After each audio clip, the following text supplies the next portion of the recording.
The days are longer, the calendar is filling up, and I want to feel as good as this beautiful summer weather.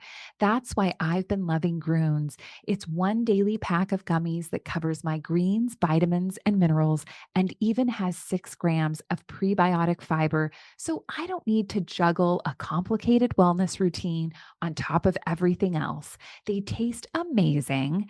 They're easy to toss in my bag on the go. Plus, they're vegan, gluten-free, and HSA, FSA eligible for reimbursement. Save up to 52% off with promo code podcast at gruns.co. That's code podcast at gruns.co.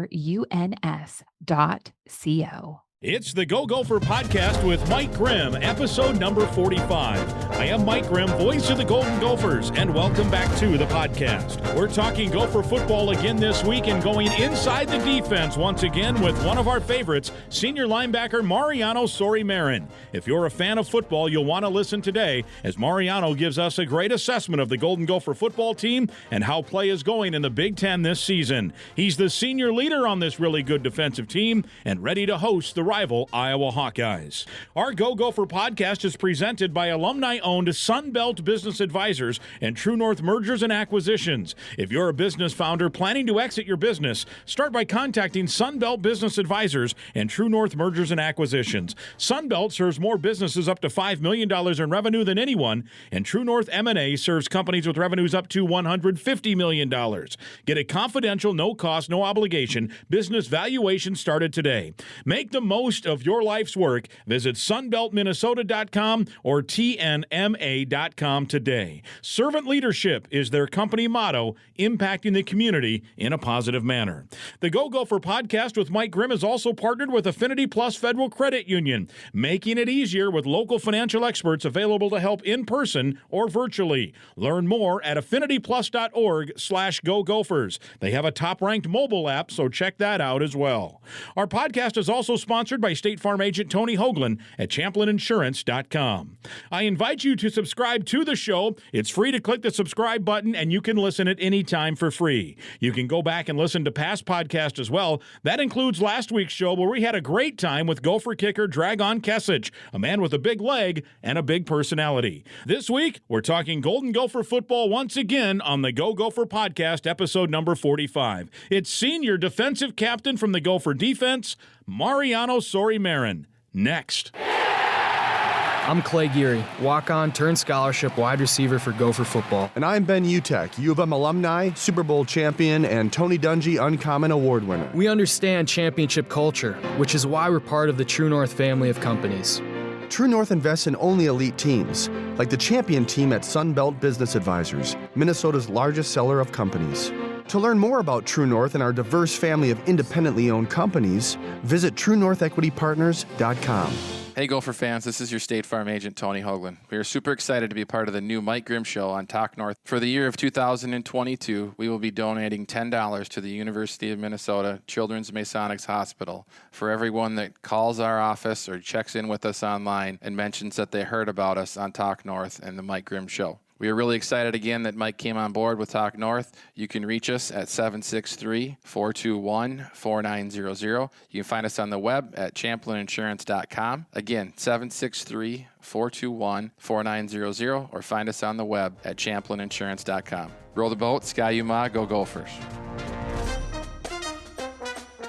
It's episode number 45, the Go Gopher podcast with Mike Grimm. It's our pleasure to welcome back to the show Mariano Sori-Marin, and I think, is this 3 or 4 appearances now? I think this might be the fourth. Yeah. I can't remember exactly, but it's been a couple. So well, I think I'm going to credit the podcast with creating this superstar. You had a video out. What was it? Mariano Eats? Meals with Mariano. Yeah, there we go. Yes. And now you had a journey feature or 2 put out now. And, I think it all started with our visit last June when we did the top 100 list or top 10 list on your 100 spot. That is right. Right. And you got to give credit to good old Paul Rovnak as well. Paul Rovnak set that up. Nobody loves that story more than he does. Yeah, he does. Have you added any new restaurants? And we talked, 4 weeks ago? Yeah, earlier earlier this year, yeah, like I said, each Thursday we're going to a new spot. So, as many weeks as there are in the season, that's how many new spots I've been to this year. Last week was actually Bullshorn in St. Paul. It's a little St. Paul towny bar, and they got really good fried chicken. Been to a few spots, Suki and Mimi.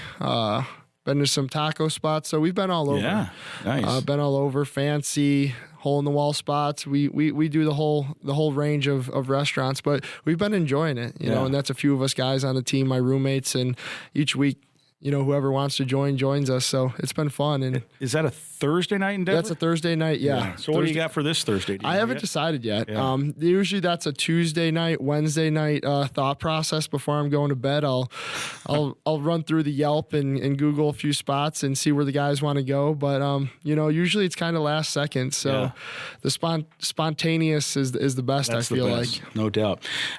So we're going to talk about last week's game, Northwestern. We'll talk about Iowa this weekend as well. We'll talk some football, certainly, and this is relating to football, but it's senior day. So I always ask this of seniors, and it's usually close to the same answer, but one, what does senior day mean? And two, how fast did it all go? Yeah. From start to finish. Like, I'm sure there were times it feels like you've been here a million years when you're, think about the weight room and fighting through, bumps and bruises. But then it probably feels like how am I here? It's senior day. It's my senior day already. You only have one, right? Yeah. Senior day, it's going to be really a celebration of all the time and the accomplishments and the work that's been put in here. And it's going to be really cool to spend that time in that and have that experience with my family. My mom, dad, sister, and my grandparents will all be joining me on the field before the game. So just to share in that moment and kind of just have the collection of all the time here summed up in one quick little picture and hug and kiss before the game, it's really going to mean a lot. And when you look at my time here, for sure it flew by. And, sometimes you might say that the days are long and the weeks are short. And it just really flew by. But I look back on all the times that I've had here, and I'm just so thankful and grateful for the opportunity that I've had here. And we still, don't get me wrong, we still have a whole lot left to accomplish, but, I'm just so grateful to be able to have those moments and memories and sharing those experiences with all my teammates throughout these 5 years here. And, I'll forever be grateful.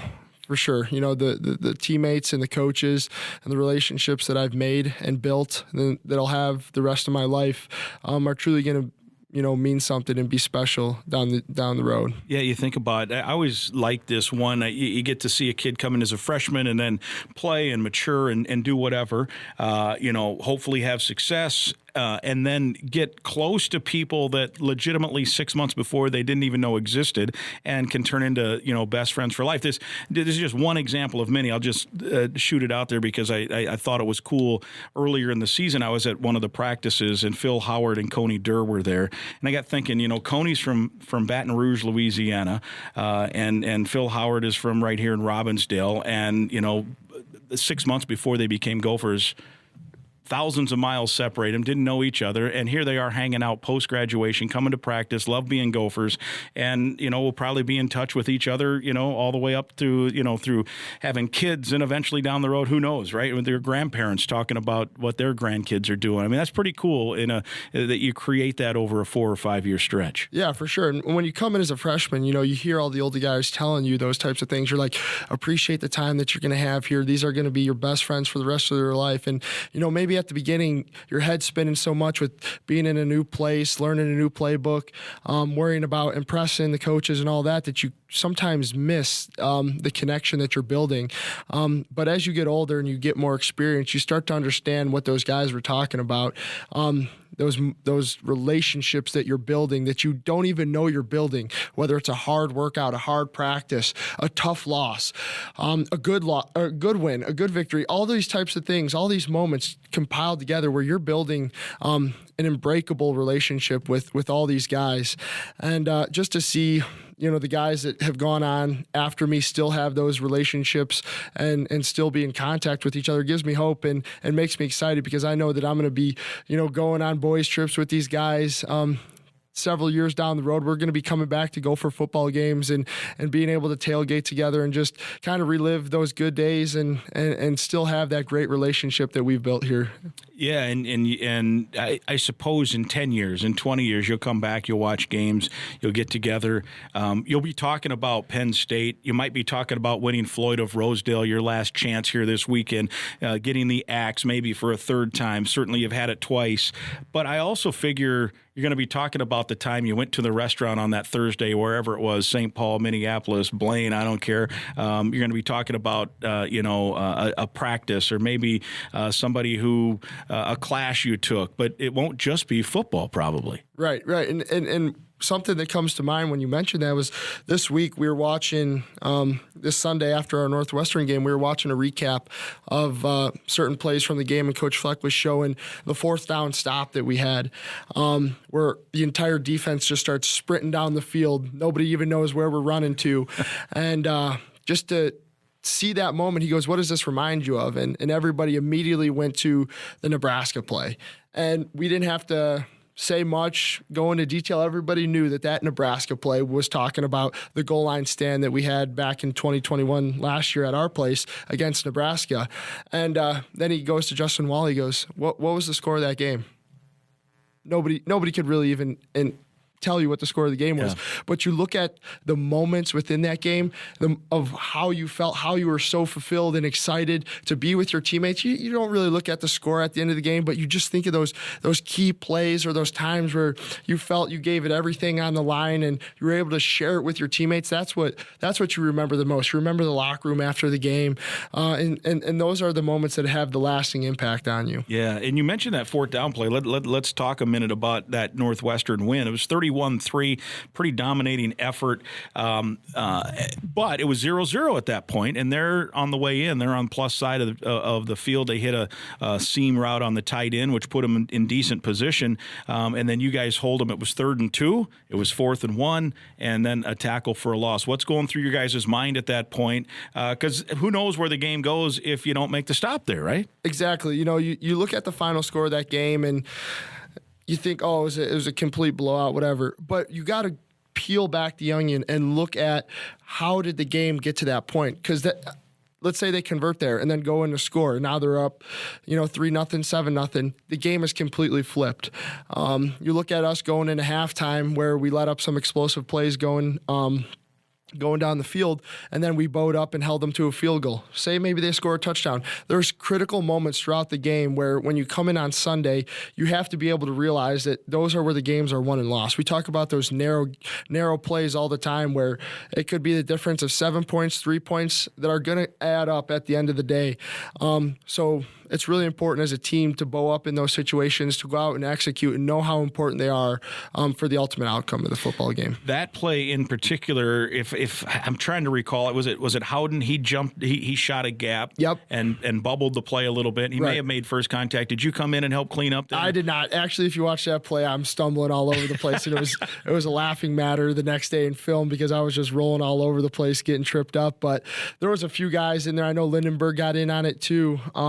So when you have a bunch of guys at the point of attack, it's usually good for the defense. So for us to go up there and make that critical stop in the game was huge. And it gives the ball back to our offense, and then they're able to go down and score after that. This last week, actually, PJ on the radio show was talking about they have a formula now of a chart of some sort that, depending on how many explosive plays you get, they can directly correlate generally how many points you're going to score in the game. And it's like if you have one explosive play, it might be worth 10 points, even though a touchdown is only worth 7, and 2 might be double that on down the line. And so I asked him today as we had the coaches show, they had 4, I think, Northwestern explosive plays. What should that have meant? Because end up giving up just 3 points. And he said the formula is around 30 points is what that should have meant because of the 4 plays, that explosive plays. So one, it's a good job by the defense to recover. On the flip side, I'm sure, if 4 is too much, you can't give that much up. So how do you kind of reconcile those two thoughts there? Yeah, and that's a stat that we look at all offseason long when we're preparing to formulate our defense. That's something that we highlight and make a point of emphasis because we do talk about the more explosive plays leads to an extreme amount of points, and we usually say 3 is that difference. We once you get over 3, that's when they start getting into 30 plus points. So in that game, it was actually a little bit of an anomaly because they had 4 explosive plays. But when we're looking at the statistics, it's not necessarily guaranteed. Just because they have them, maybe a large portion of the time they're going to score this many points, but it's not guaranteed. So that's a testament to our defense and to our response there, because we did give up way too many explosive plays in that game, but we were able to bow up on those drives, get the ball back to our offense and limit those points. So obviously we don't want to live in that world all the time, because over time we are going to start giving up points if you're giving up those many explosive plays. But we did show the other end that, yeah, maybe we do give up an explosive play, but that doesn't mean they have to score on that drive. Right. That doesn't mean we have to give up points. We can get the ball back here. And then that was just like I said, a testament to our defense, because we had a rough patch in our season where we lost 3 games, and you're looking after that Penn State loss where we gave up an extreme amount of points, and we come back and we respond to Rutgers. We go into Nebraska, we're down 10 points. We go in and respond. That's becoming the theme, where we have to respond, and that's critical in football games, is your ability to respond and overcome adversity to come out on top. Yeah, no doubt. I guess I'd liken it a little bit like if you're a golfer. You hit one in the bunker, the stats are that's probably going to be a bogey. Right. But it doesn't have to be a bogey. You can make a nice shot out of that. You can scramble. They actually have the scrambling stat, right, in golf. So I would guess the scrambling stat for you guys last week was pretty good. You had a few bunker shots, right, but you're able to still shoot around under par and get out of there with a win. For sure. Yeah. Maybe not me out of the bunker. Personally, you've hit a few in the bunker when you're out there. I hit a lot in the bunker.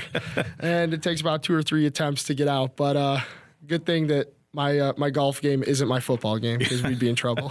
Do you guys feel it? Like I thought at Nebraska there was some momentum. They like that opening drive. I know they did some things that even their coach during the week, their interim coach said, "Hey, it's we're going to try to establish the run game." And boy, they did. They marched down the field, mostly handoffs. They hit an explosive on the first play, like 36 yards, and then they got a field goal. All of a sudden, it's 10-0.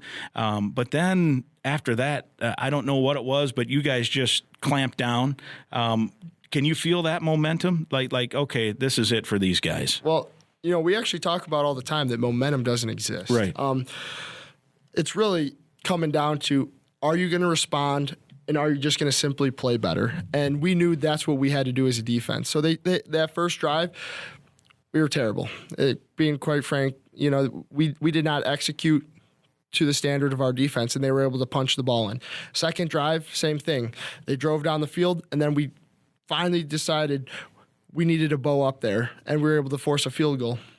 And then after that, we had 6 3-and-outs in a row at one point in that game. And there's no momentum shift. It's just us making a decision that we have to respond in this critical situation. Coach Rossi gave us phenomenal adjustments from the box. We talked about it. We remained calm, and we went back to who we are as a team and as a defense. And then we were able to execute. As simple as that.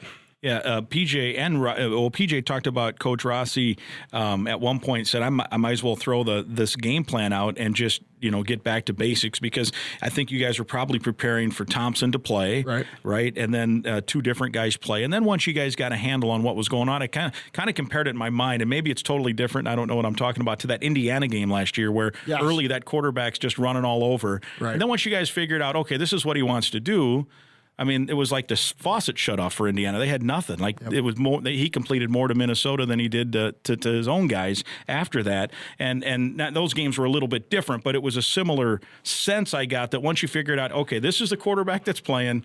And I think PJ mentioned that some of the stuff is that, hey, let's just get back to drills we did in the fall camp. Now we know the game plan that we had is kind of out. Yep. And so here's what we're going to do. And as you mentioned, some adjustments get thrown in too. But how important is that recall to, okay, here's how we play defense? Right. Exactly. Yeah, no, 100%. And I remember Coach Haynes was echoing the message from Coach Rossi that this is just going to be a big old-fashioned Big Ten football game. And, I think in that first drive where you're expecting one thing and it's quite not the picture that you're getting, so you're thinking, you're hesitating, you might be a little slow, and then you're late on a tackle, and next thing you know, the ball's out for 30 yards. So when we finally realized, like, hey, we just need to be us. Focus on us. Don't worry about what they're doing.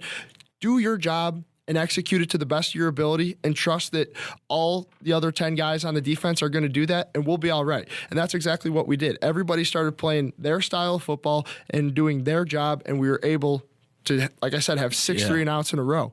So obviously they gave us some different pictures than what we expected, but at the end of the day, we have to go out there and play our rule and do our jobs, and we were able to turn that on after those first 2 drives. It's been interesting too, right? Because as you guys have prepared, I think last week was the 6th straight week that you weren't exactly sure who the opposing quarterback would be in terms of the starter. And then as it turned out last week, you ended up facing 4 guys before it was all said and done. So how much, I suppose if they're similar guys and the game plan can stay the same. And I'm thinking, like, and you're a coach on the field, okay, are we going to call a blitz here? Are we going to call this? Are we going to call that? Or how do we want to do it? Oh, the quarterback's different. That may change everything, but yet everything kind of stays the same too, right? I mean, and it really depends on what the personnel is of the quarterback or the player that is switching in and out. Sometimes there might be 2 different style quarterbacks. One guy is more prone to run the ball. They'll have a certain play calls and certain plays that they like to do with one guy, whereas another guy might be a drop back pocket passer that doesn't like to have the ball in his hands.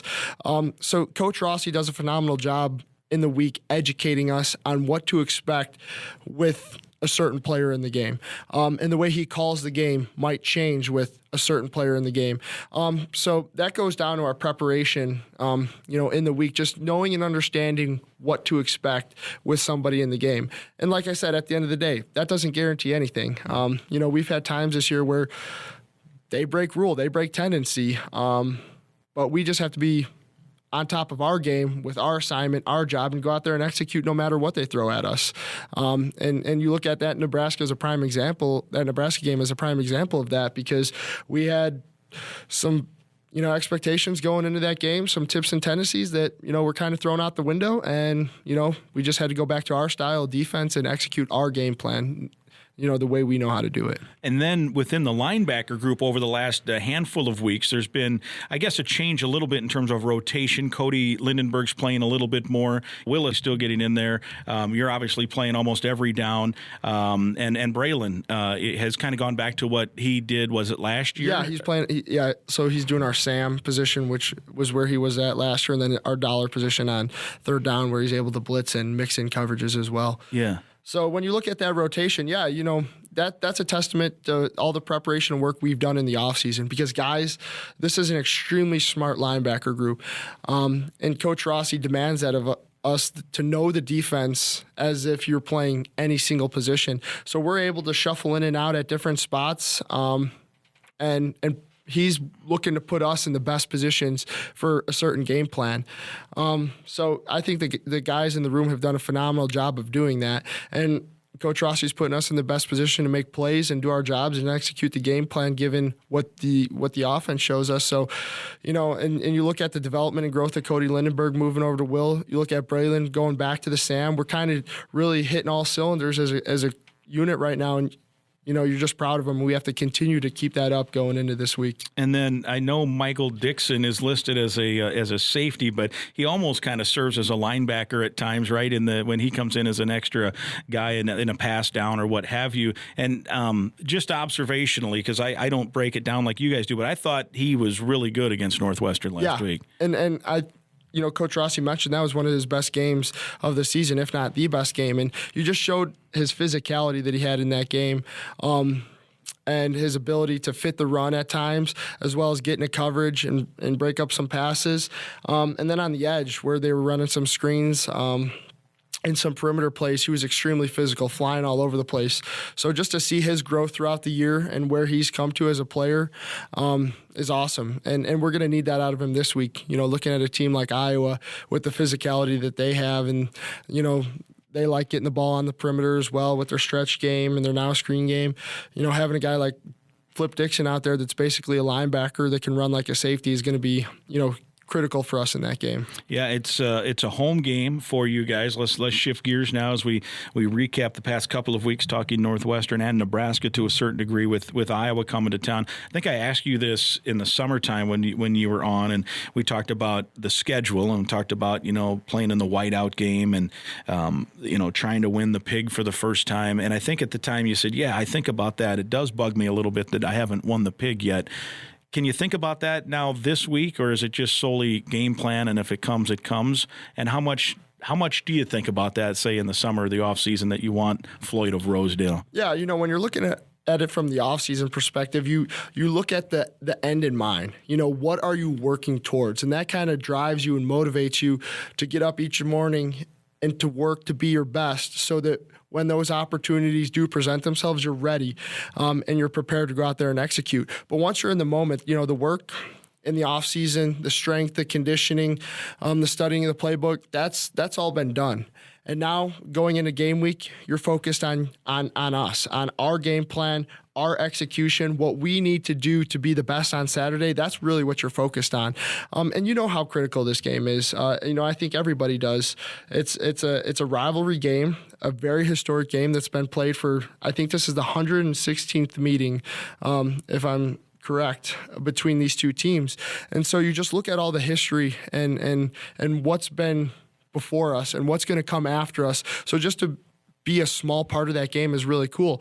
But at the end of the day, going out there, you just have to be yourself. You just have to go out there and execute to the best of your ability, and let the results take care of themselves. Yeah, I wondered about that too, because it's senior day, and you don't want things to build up like senior day. Hey, we haven't won this rivalry trophy, and all of a sudden you're tight as can be when the ball goes in there. You don't want that, right? Yeah, no, and that's not what we're trained to do at all. We're trained to focus on what our task is at hand. We're focused to train on we're trained to focus on what our job is on that given play and not let the moment get too big for itself, because that's when you start allowing the external factors to dictate how you're behaving and how you're preparing and ultimately how you're going to go out there and execute. Because if you're worried about them, worried about what they do, worried about senior day, all those things are going to distract you from the task at hand. So obviously those are all factors in this game, but you have to remain dead focused on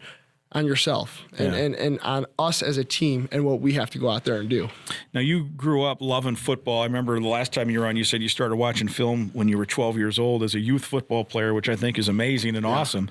And you grew up in Chicago, Big Ten country. How familiar, though, were you of this rivalry of Iowa and Minnesota and the history of the Floyd of Rosedale Pig and the bronze statue and all of that in regard to when you got to campus, and now how quickly did it build in that, we want to go win this thing? Yeah, growing up a college football fan and a fan of football in general, you obviously know about this game, but you really don't understand what it means to the state of Minnesota and to the fans of Minnesota and the people that have grown up here their entire lives until you become a Minnesotan.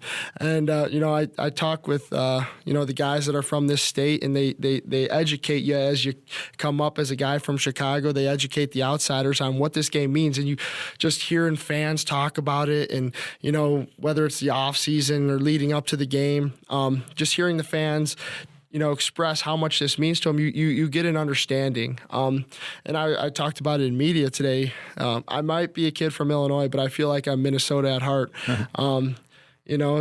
So this game means everything to me. Just as a kid from Chicago, I feel like I'm a Minnesotan. So as every Minnesotan does, this game means a lot. But you don't focus on that as a player when you're going out there and playing that game.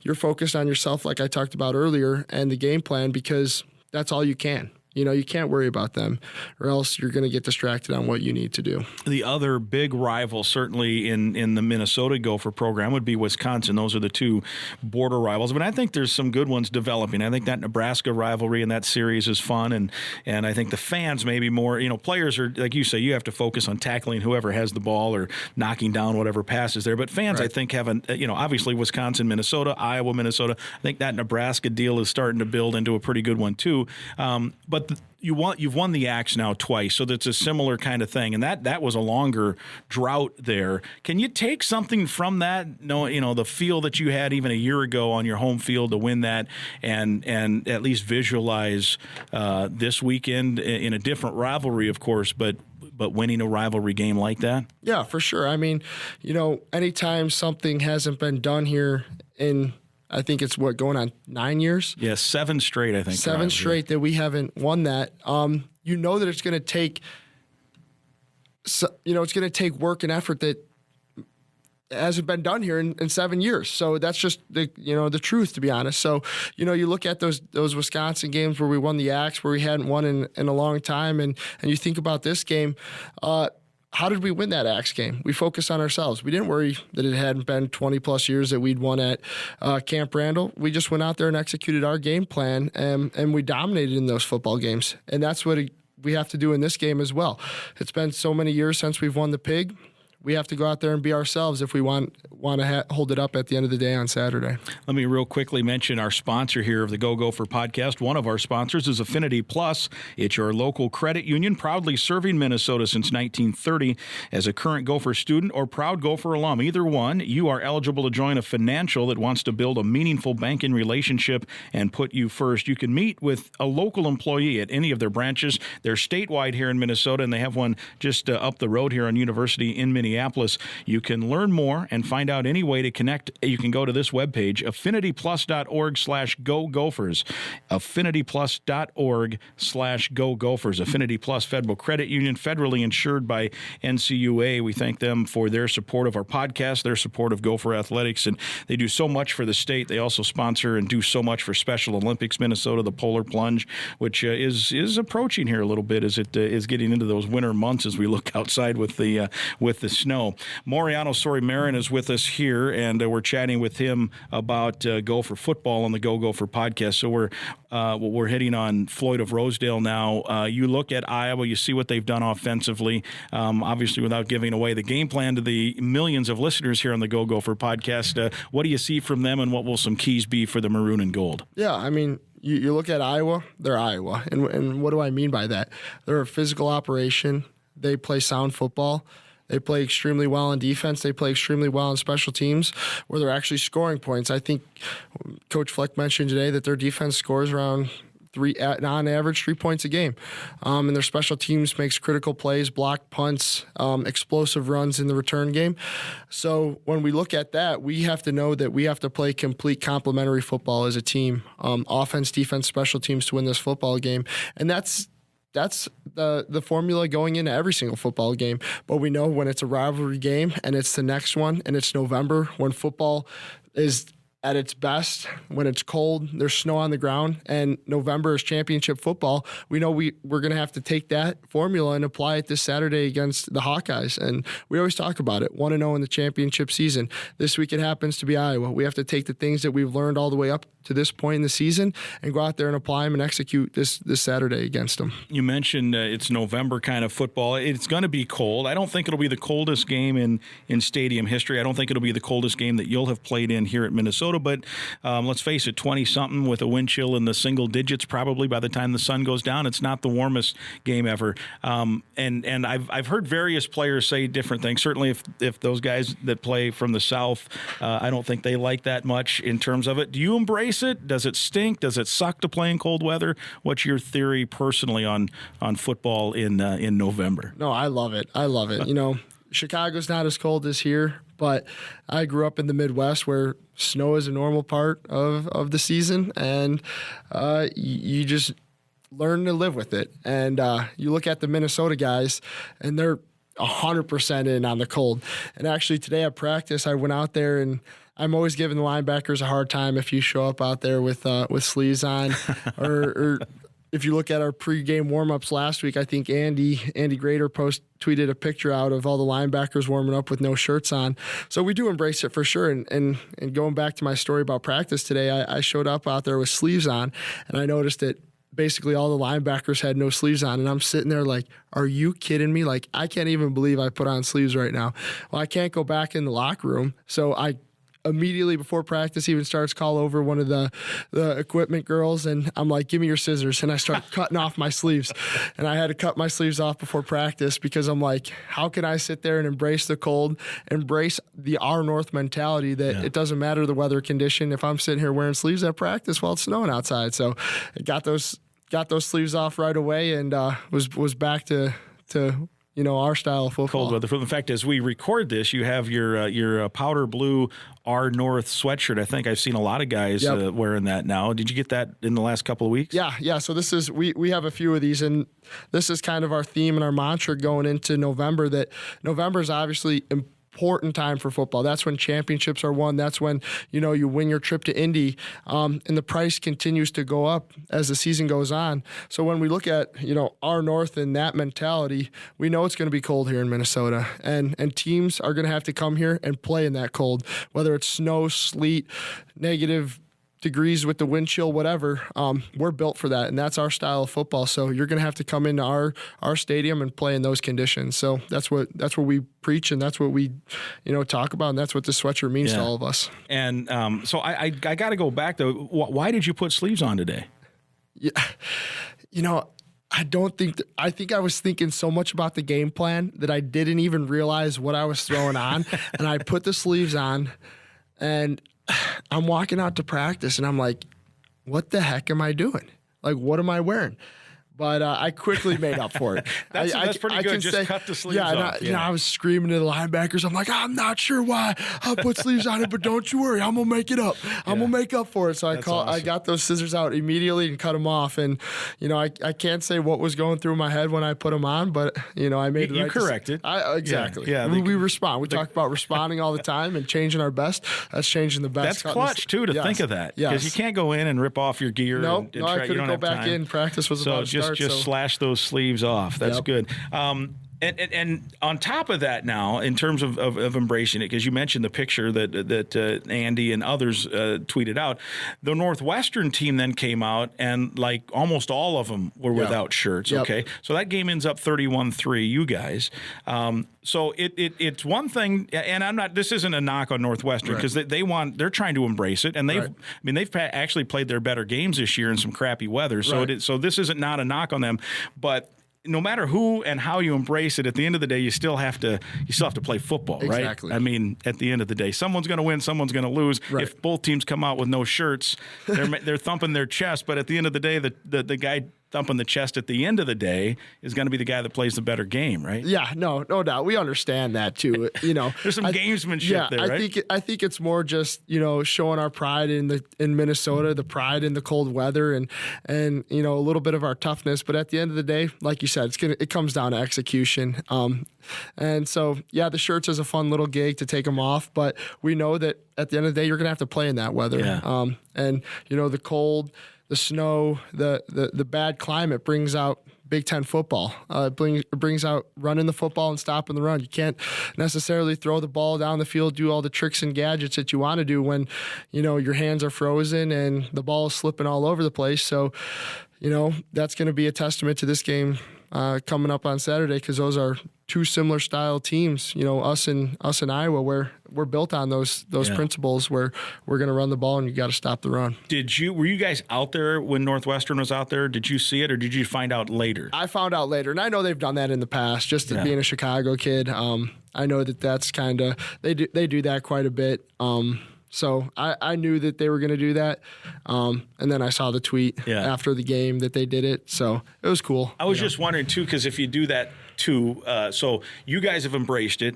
It's your home field. This is our North, and then they come out and do that. I wondered if that would have offered pregame extra motivation potential, like, hey, you're coming into our house without shirts on too? Come on, this is our, so a lot of that's all talk anyway, but I didn't know if that was a bulletin board type moment for you guys or not. No, we didn't see them, and at the end of the day, even if we did, we'd focus on ourselves.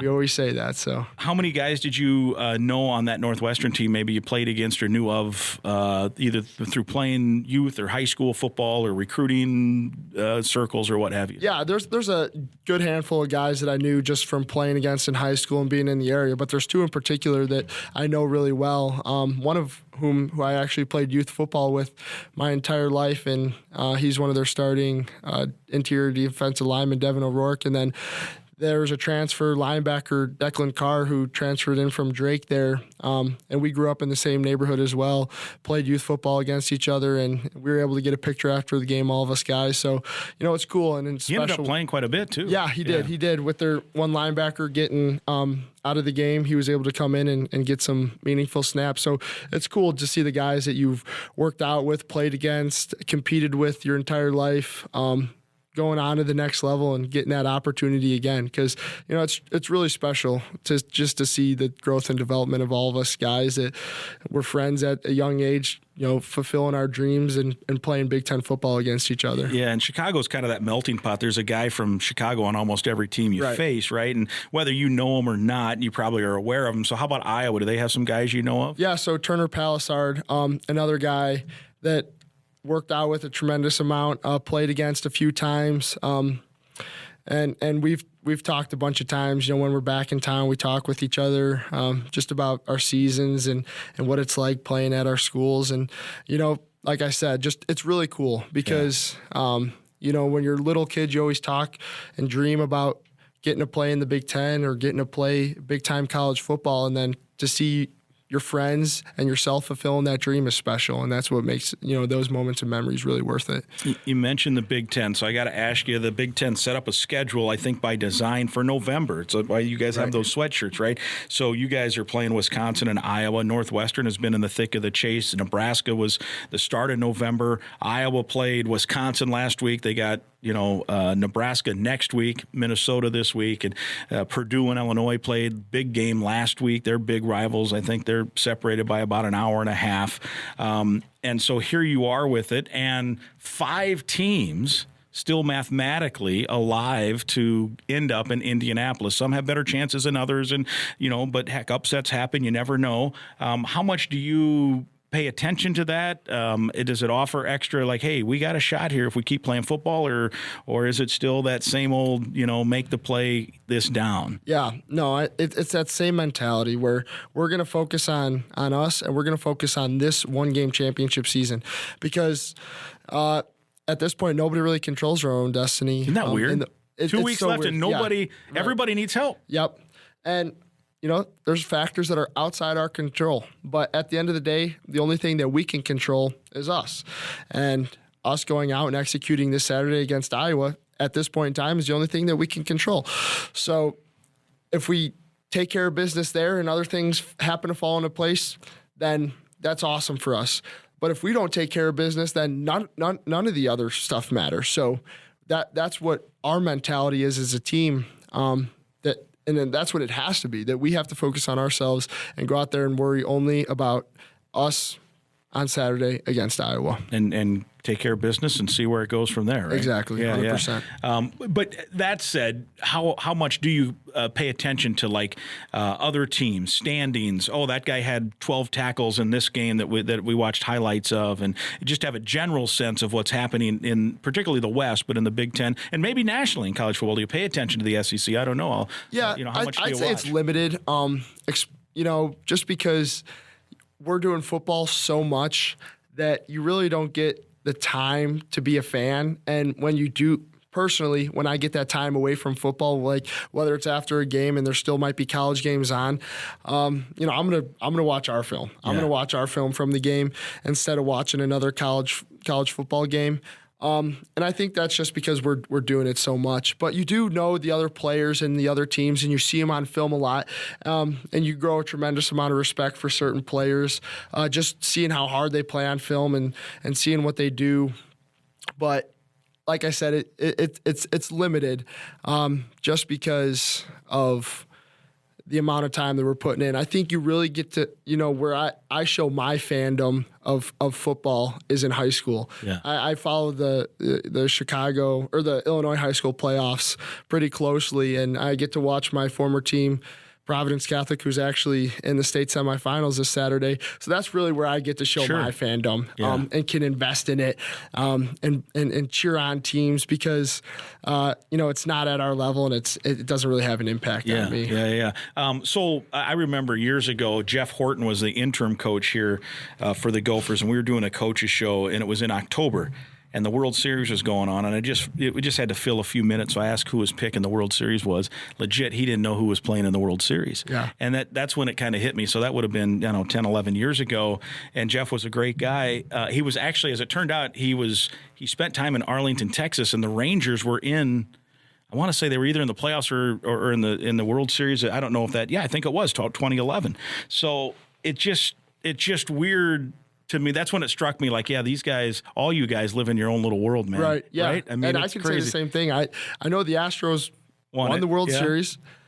It was against Philadelphia, but that's all I could tell you. Yeah. And the only reason I know that is from like Twitter and social media where you're just scrolling and you'll see like the Astros won the World Series, but quite frankly, I didn't watch a single game. And, that's just because of the time and effort that we're putting into, our work and our cause that we have in front of us that you don't necessarily get to watch those, those games. How about NFL? Are you a Bears guy? Yeah, I'm a Bears guy. Growing up in Chicago, when I was younger, I was an enormous fan. We watch every single game. But Who was your guy?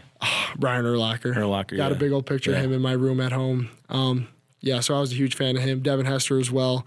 Back when the Bears were good, and but they're on the rise, and I like. Fields has been crazy. He's good, been phenomenal. Right? Yeah. And I like what they're doing, but again, don't get a whole lot of time. Your to watch Sundays them. are pretty busy. Yeah, right? Sundays are pretty busy. Some guys, pay attention to it more than others, but I kind of like to just decompress from football a little bit when I do have my time away.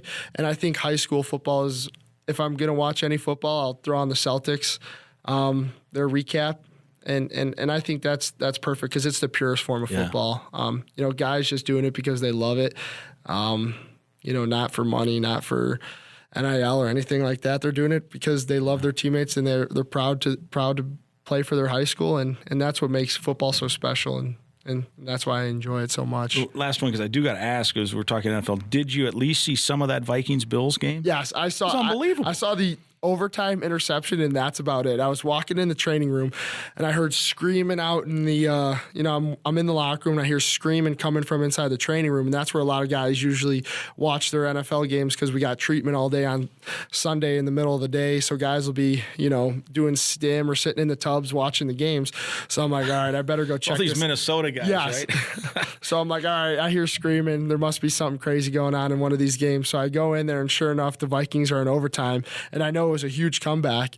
And I kid you not, I watched two plays. The first play before the interception, and then the interception to seal the game in overtime. And I'm like, well, glad I came in here when I did, to see that. But, I know they're doing well, and Minnesota fans are excited for that team. That game was crazy. I mean, there's so many twists and turns that it would take a whole nother hour just to explain it. And I'm sure there'll be legit. That game could have a 30 for 30. Yeah. Because they fumble at the goal line. Yep. The game's over. I ended up. I heard it was a wild ride, so I had to watch the the 60 minutes and 60 seconds rerun of it, and there was a lot of great plays made. It's crazy. The Vikings overcame a lot of adversity in that game. So. Yeah. Well, hey, as always, we appreciate it. We have a $100 gift card for you, a prepaid Visa card from our sponsor, Affinity Plus. So enjoy that. We appreciate you coming on. Thank you for your time. And, man, let's go get the Hawkeyes this weekend. For sure. Thank you so much for having me. Always a pleasure. All right, there he is, Mariano Sori-Marin. He's episode number 45, the Go Gopher podcast. My thanks once again to Mariano Sori-Marin. I hope you enjoyed listening to our conversation as much as I enjoyed being a part of it. The Go Gopher podcast with Mike Grimm is presented by Sunbelt Business Advisors and True North Mergers and Acquisitions. If you're buying or selling a business, visit sunbeltminnesota.com or tnma.com today. We're also proud to be supported by Affinity Plus Federal Federal Credit Union, your local credit union throughout the state of Minnesota. Go to affinityplus.org/Go Gophers. Affinity Plus sponsors our player profile each week, supporting Golden Gopher student athletes. We're also sponsored by State Farm agent Tony Hoagland. Again, I'd invite you to listen to past podcasts, and right now be sure to click the subscribe button on the Go Gopher podcast. It's free to listen at any time. And please share the link on your social media channels so others can listen as well. We'll talk again next week.